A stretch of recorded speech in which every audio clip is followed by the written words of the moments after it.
Channel को subscribe करना ना भूलें और हमारे ताज़ा वीडियो सबसे पहले देखने के लिए बेल आइकन को दबाएं।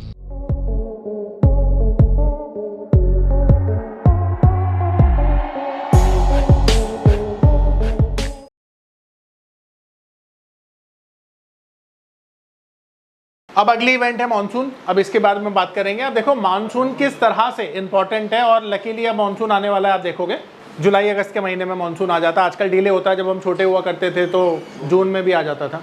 अब आपको मैं एक जानकारी देना चाहता हूं जो आप सबके पास होनी भी चाहिए। पहली चीज़ ये कि जब हम आज़ाद हुए थे यानी 1947 में, तो एग्रीकल्चर का जो हमारा कॉन्ट्रीब्यूशन था ना वो 72.1% का था। एग्रीकल्चर हमारी कंट्री में एग्रीकल्चर के अलावा जो काम होते थे वो बहुत छोटे स्तर पर होते थे, इसीलिए एग्रीकल्चर का कंट्रीब्यूशन कितना था। अब मुझे एक बात बताओ कि इतना बड़ा कंट्रीब्यूशन अगर एग्रीकल्चर से आ रहा है तो हमारी कंट्री जो है वो कैसी है, डेवलपिंग है, क्योंकि वो कंट्री डेवलपिंग होती है जो एग्री बेस्ड होती हैं। अब ये सिचुएशन अच्छी है या बुरी है बताओ। यहाँ पे अधिकतर लोगों के पास ज़मीनें हुआ करती थी, वो खेती करते थे, उसी से उनका भरण पोषण होता था। करने के लिए काम बहुत कम थे, नौकरियाँ बहुत कम हुआ करती थी। और अब हालात क्या है, अब हम जी रहे हैं 2024 में। अब 2024 में इसका जो कंट्रीब्यूशन है वो 18% का हो गया, यानी गिरकर कम हो गया है। अब आप बोलेंगे कि अगर ये कम हो गया है तो सर ये तो बड़ी अच्छी बात है, क्योंकि हमारा जो सर्विस सेक्टर है और हमारा जो सेकेंडरी सेक्टर है वो काफ़ी इंप्रूव्ड हो गया और इसीलिए हम डेवलप्ड कंट्री बन चुके हैं। तो अपने आप को डेवलप्ड कहलाना तो अच्छी बात है, अचीवमेंट वाली बात है। तो ये बुरी सिचुएशन तो नहीं हो सकती, पर इसका इम्पैक्ट ना बहुत एडवर्सली पड़ता है अगर ये कंट्रीब्यूशन किसी भी तरह से 18 से गिर के 17 या 16 हो जाए। और वो कब होगा, वो तब होगा जब देश में मानसून जो है वो कम आएगा। अब हमारे देश में अधिकतर जो किसान हैं उनके पास छोटी ज़मीनें हैं, छोटी ज़मीनें। अब वो छोटी ज़मीनों की वजह से उनके पास इरिगेशन फैसिलिटी नहीं है, बेचारे गरीब हैं, क्या करें। अब वो मानसून के ऊपर क्या रहते हैं, रिलाय करते हैं, निर्भर रहते हैं।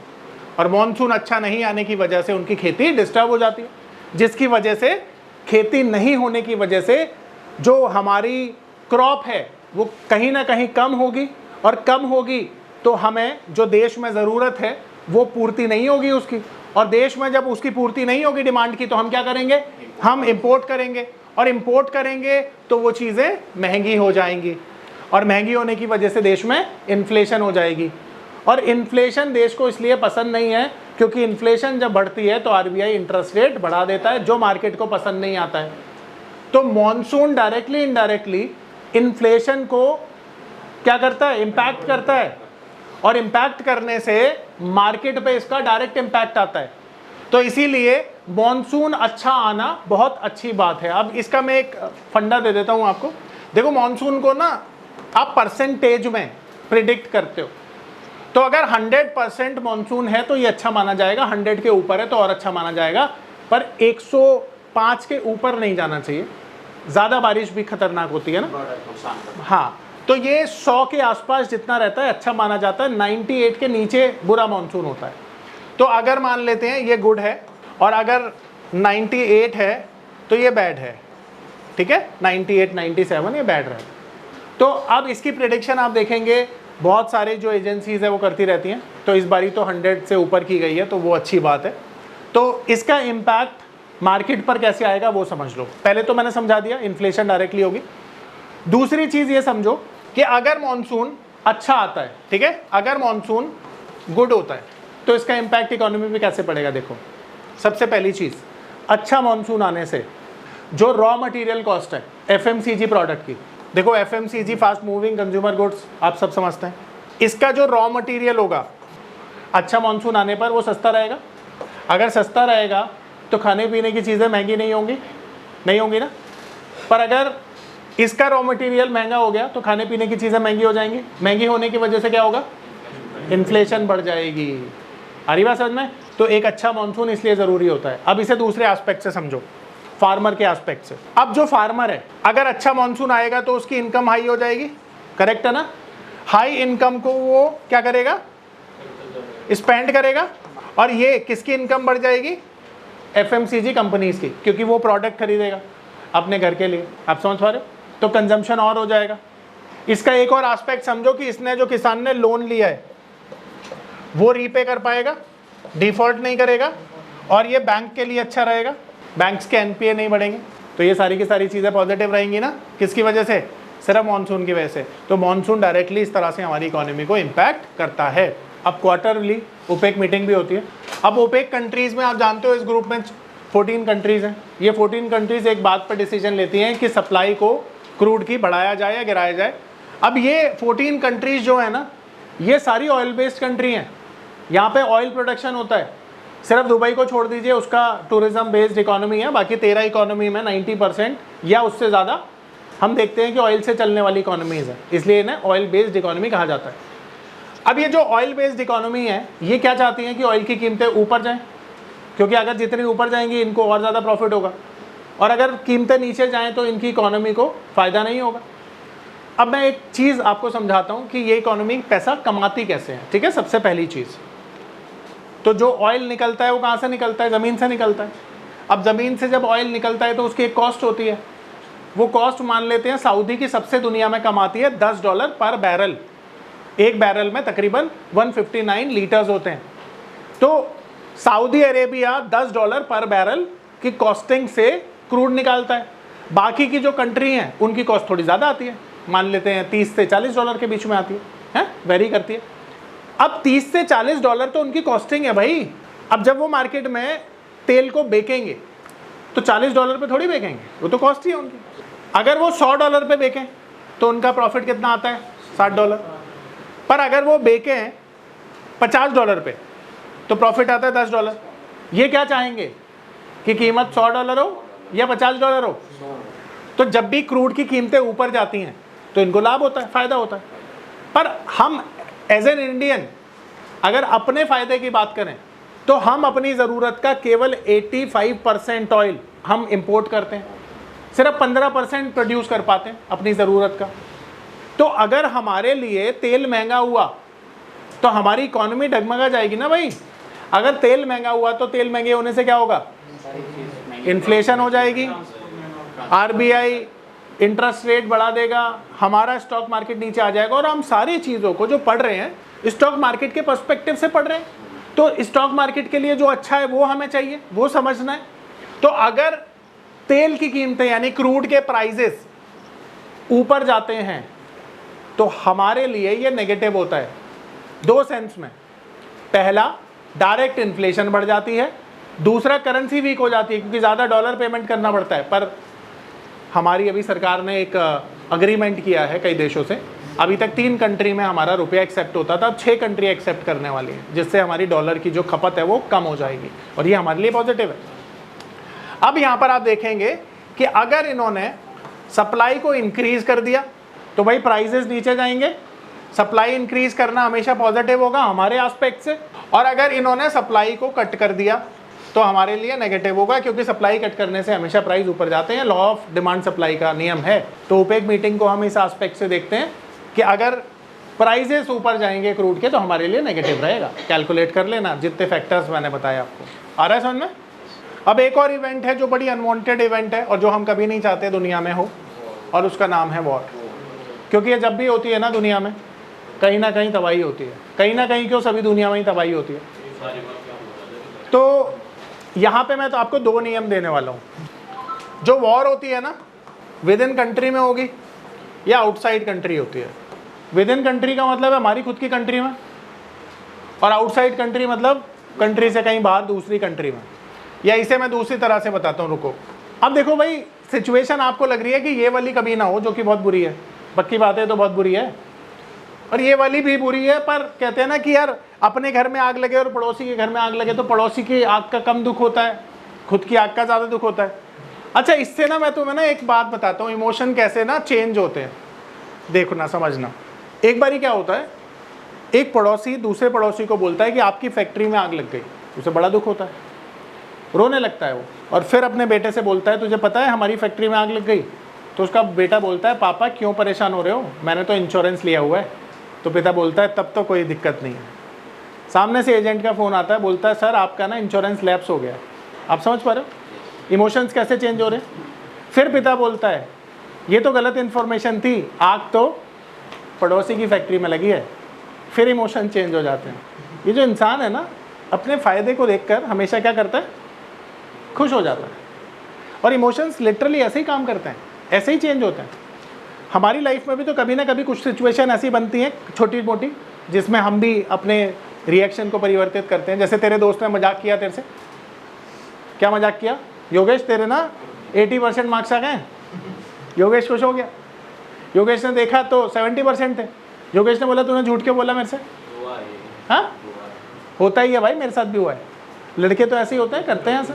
तो देखो भाई, जब अदर कंट्री में वॉर होती है तो भी इम्पैक्ट पड़ेगा हमारी कंट्री के स्टॉक मार्केट पे। और क्यों पड़ेगा? क्योंकि मैंने कल आपको बताया था दुनिया एक परिवार है। उस एस्पेक्ट से आपको क्या करना है? कोरिलेट करना है। और भगवान ना करे कभी ये सिचुएशन बने, ये तो बहुत ही बुरी सिचुएशन है। अब मैं आपको ना केस स्टडी से समझाऊंगा ताकि आपको समझ में आए कि भगवान ना करे कभी ऐसी सिचुएशन बने तो आपको क्या करना है।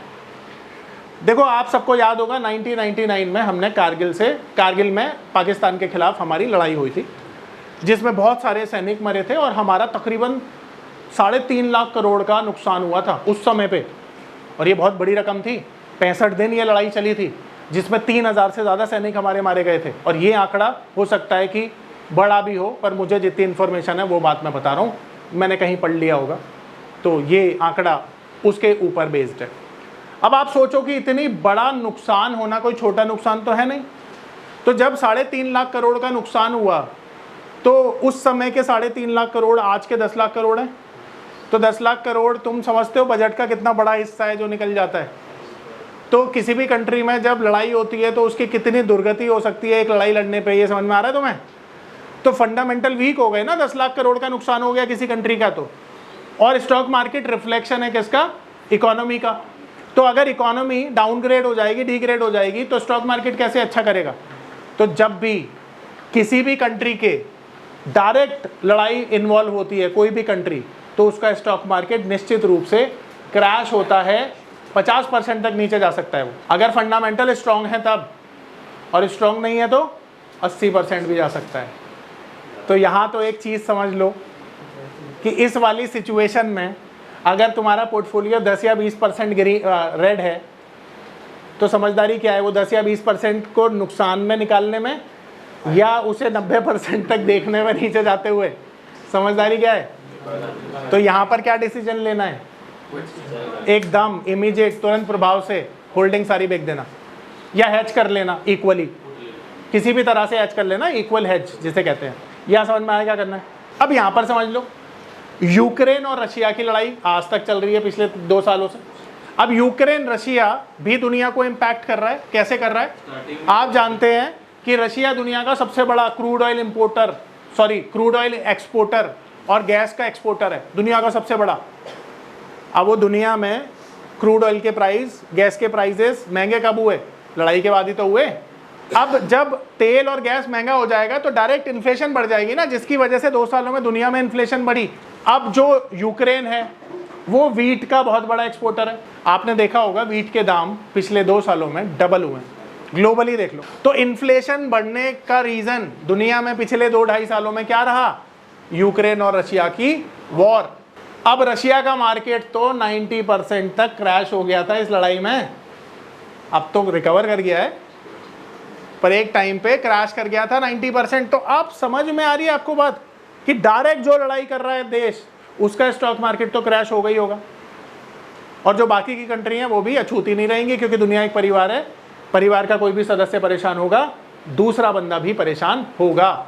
ये वॉर में आपको डिसीजन लेना है। अब यहाँ पर दोबारा से आ जाता हूँ। 1999 में जब कारगिल वॉर हुई थी तो हमारा जो निफ्टी था 2000 के आसपास था, और ड्यूरिंग लड़ाई ये 1100 तक गिर गया था। और फिर जब लड़ाई शांत हुई, सारी चीज़ें बैक टू नॉर्मल हुई, दोबारा से ये 2000 जाने में टाइम नहीं लगाया इसने, महीने 2 महीने में ही पूरी रिकवरी आ गई। तो यहाँ पे अगर आपने पोजीशन को एग्जिट किया होता तो आपका पैसा बच जाता, और उस पैसे से यहाँ तक आते आते शेयर बहुत सस्ते दामों पर मिलते, तो आपकी परचेजिंग पावर बढ़ गई ना टेक्निकली। जो शेयर 100 रुपये का था आपने 80 रुपये का बेच दिया, पर वो आपको थोड़े टाइम बाद मिल रहा है 40 रुपये का, तो आपकी परचेजिंग पावर तो डबल हो गई और पैसे की रिकवरी बहुत फास्ट हो गई। अगर यहाँ पे इन्वेस्टमेंट के लिए पैसा बचा पाए तो आपको ऐसी सिचुएशन में ऐसे डील करना है। आ रही मेरी बात समझ में?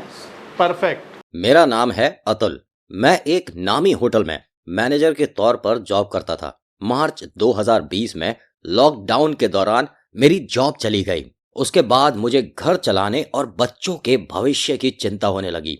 फिर मैंने शेयर मार्केट के फील्ड में ऑनलाइन कुछ करने का प्लान किया, लेकिन मुझे शेयर मार्केट का ABCD भी नहीं आता था। फिर मैं एक ऐसे प्लेटफॉर्म को खोजने लगा जो मुझे घर बैठे सही और सरल भाषा में शेयर मार्केट में ट्रेडिंग करना सिखा सके। तभी मुझे मिला NIFM का online education platform www.onlinenifm.com। NIFM के ऑनलाइन एजुकेशन प्लेटफॉर्म पर बहुत से ऐसे कोर्स थे जिनसे मैं अपने स्टॉक मार्केट में इन्वेस्टमेंट और ट्रेडिंग के सपनों को पूरा कर सकता था, जैसे कि stock market trading beginners course, NIFM certified smart investor course, advance level smart investor course, technical analysis course, fundamental analysis course, options trading strategies, research analyst certificate course, diploma in financial market course और ना जाने ऐसे बहुत से course उपलब्ध हैं। फिर मैंने www.onlinenifm.com की साइट पर जाकर NIFM का NIFM certified smart investor course को ऑनलाइन परचेज किया, जिसको सीखने के बाद मैंने जाना कि शेयर मार्केट से पैसा कमाना कितना आसान है। बस आपको एक सही प्लेटफॉर्म की जरूरत है, जो है www.onlinenifm.com। NIFM के ऑनलाइन प्लेटफॉर्म की वजह से मैंने लॉकडाउन के दौरान शेयर मार्केट से अच्छी इनकम भी जनरेट की। थैंक्स NIFM, जिसकी वजह से आज मैं एक होटल मैनेजर से प्रोफेशनल ट्रेडर बन पाया। कॉल 8588868475 और विजिट www.onlinenifm.com।